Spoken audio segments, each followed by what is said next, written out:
Welcome back to Variologies. I'm Dan Calcagno. Today we're going to ask the question, is Satan real?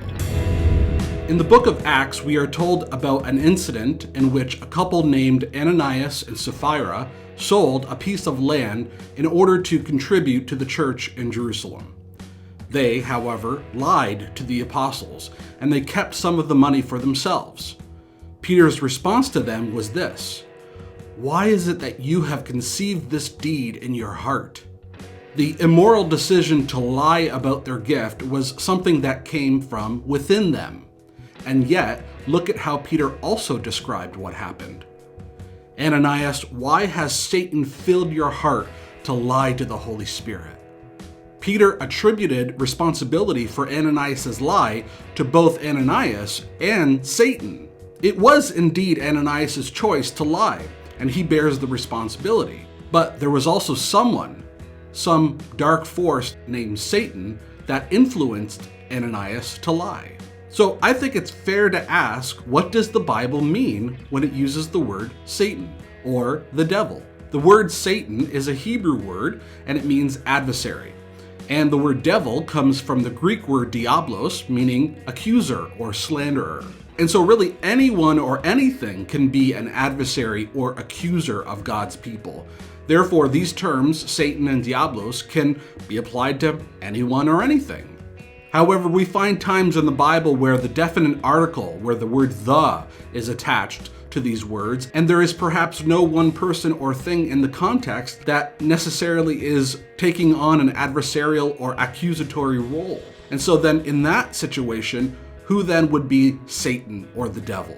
Of course, the traditional view in Christianity is that Satan is real. In fact, he's a fallen angel that causes havoc and tempts us. However, nowhere in the Bible is Satan explicitly taught to be a fallen angel, and there is certainly nowhere in the Bible that teaches that hell is the abode of Satan in which people are tortured. The story of the fall of Satan is an early Jewish tradition, and the idea of Satan being in hell torturing people is a later Christian tradition. So, what then is Satan? Well, as we already saw, Satan is a way to refer to the inclination inside of each of us that tempts us to sin. But what about large-scale evil or atrocities like genocides or systematic discrimination? These are not just the actions of a few, they require the cooperation of many. To explain this, the Apostle Paul offered a powerful insight.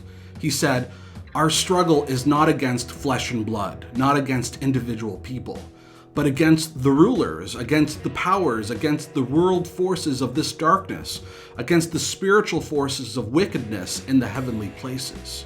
And so this tells us that the real struggle is against the structures and the systems that perpetuate evil, not just individuals. These systems, these powers, as Paul describes, blend the spiritual with the physical. They influence people and dictate behaviors across societies and institutions. Think about it. It doesn't matter which political leader is in charge. It doesn't matter who gets elected. The underlying system remains the same and continues to function in a similar way. And so this is what the biblical writers meant when they talked about spiritual forces. They weren't talking necessarily about ethereal beings, but about the concrete systems that shape human behavior. As author Walter Wink put it, in the biblical view, the powers are at one and the same time visible and invisible, earthly and heavenly, spiritual and institutional. And so every organization has something that we can see and something that we cannot see.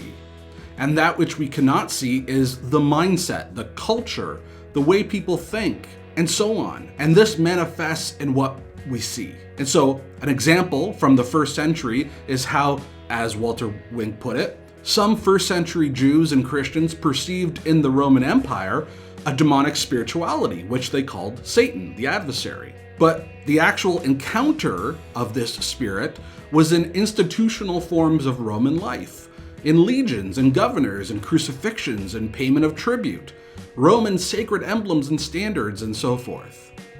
So is Satan real? Yes. Satan is the force inside of each of us that tempts us to sin, and Satan is also that external force found most often in systems and institutions which tempt people to do evil. But thankfully, the Bible teaches that Jesus has rendered the devil powerless. And in fact, the Son of God appeared for this purpose, to destroy the works of the devil. Thanks for watching. Tell me what you think. Leave a comment below or follow me on X at Dan Calcagno. Support me on Patreon, patreon.com/Variologies. Let me know if you'd like a full-length study on understanding Satan. I can make that a Patreon exclusive study. But for now, like this video, share it with others, click subscribe if you haven't already, and you can also hit the bell notification icon so that you will be notified every day when I post a new video. And to learn more about me, you can visit variologies.com. Thanks for watching.